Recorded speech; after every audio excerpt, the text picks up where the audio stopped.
menginfeksi bagian dinding usus, kemudian dia menyerang sel pembentuk sel darah juga di bagian sumsum tulang seperti itu. Jadi nanti ketika virus itu masuk ke dalam tubuh, dia bisa menghambat pembentukan sel darah putih dan menghancurkannya. Makanya harusnya sel darah putih yang melawan infeksi, jadinya nggak bisa karena dia yang duluan nyerang sel darah putihnya.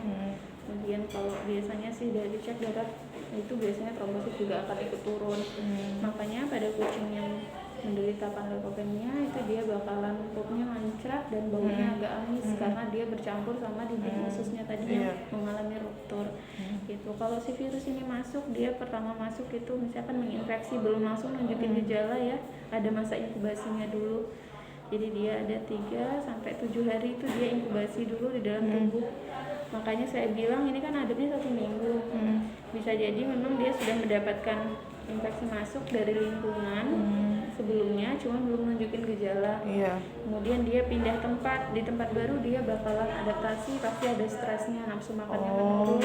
Ketika dia stres tadi, kan dia pas infeksi masuk itu dia belum memperbanyak diri ya, masih sedikit. Berarti infeksi ini sebelumnya dari tempat yang lama gitu? Bisa dari tempat lama, bisa juga di tempat lingkungan ibu ketika dia kondisinya stres menurun. Nah, jadi kan dia baru masuk ke rumah yang baru, pasti stres, imunnya pasti menurun. Ketika imunnya menurun, infeksi bakal lebih mudah masuk nih.